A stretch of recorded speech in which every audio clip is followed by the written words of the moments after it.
So this week we're talking about the Apostle Peter, one of Jesus' 12 main disciples that he called to follow him.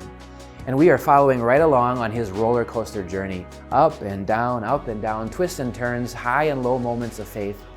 Sometimes that was because Peter was quick to speak, but other times it's because Peter was quick to act. So one that comes to mind was early on, he's following Jesus. Great day, Jesus fed 5,000 people. And later on, the disciples are in a boat. And they see Jesus walking on water coming over, and they are terrified. They think this is a ghost. Obviously, you don't see people walking on water normally. But Jesus identifies himself. So Peter jumps in first. Lord, can I come down and walk on the water too? And Jesus responds maybe a little like The Price is Right. Come on down.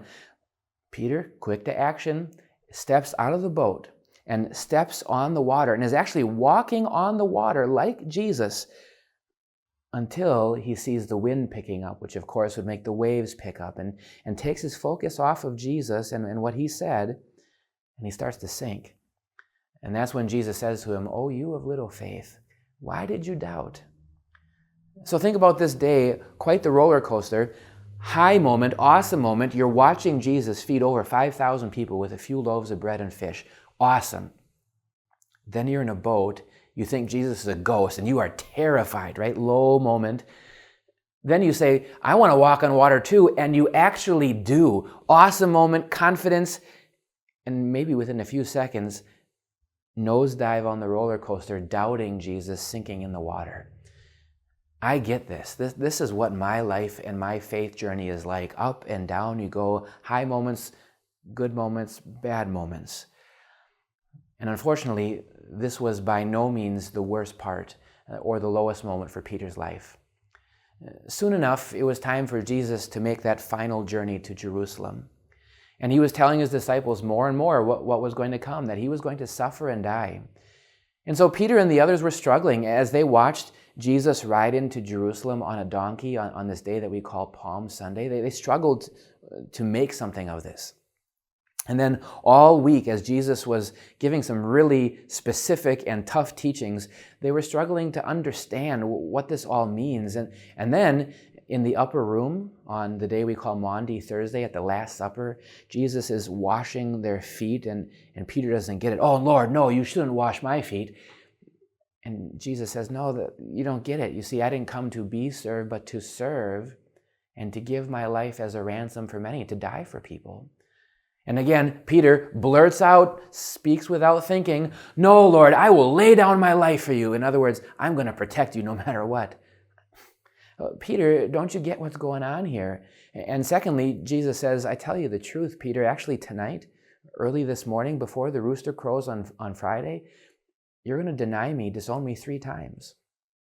So from that upper room, they progress out with Jesus to the Mount of Olives, to the Garden of Gethsemane. And Peter, so eager to lay down his life for Jesus, can't even stay awake. He falls asleep 3 times, failing to watch and to pray with Jesus.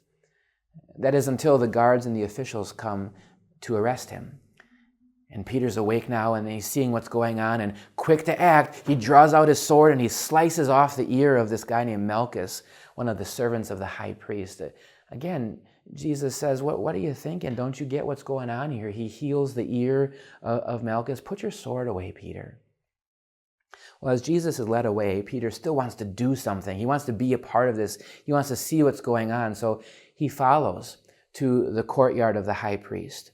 And this Peter, so eager to defend Jesus and lay down his life, comes face to face with a young girl, maybe in the young teens or something like that.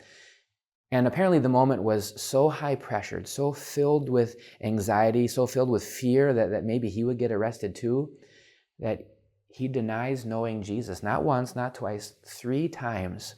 And in English, as he called down curses on himself, it would be almost like he was saying that God should condemn him, God should damn him. No, I don't know that man. And then within a few moments, he crosses eyesight with Jesus. And that's when he realizes what he did. And he just breaks down and sobs, and weeping, he runs out, knowing that, again, quick to speak, quick to act, also quick to deny. Maybe we can understand why a few days later on Easter morning, when the women came back and said the tomb was empty, we can understand why John and Peter were the first ones to jump up and run all the way to the tomb. What's going on here? Where's Jesus? I get this, and maybe you do too. This is my life of faith. I am so often quick to put my foot in my mouth, so often quick to act without thinking and making poor choices, and yet, what an incredible thing that Jesus lived and died and rose again for Peter, for you, and for me. That no matter what we've done, no matter how high or low, how strong or weak our faith, we have a Savior in Jesus, just like Peter, and that is the best news we could ever know.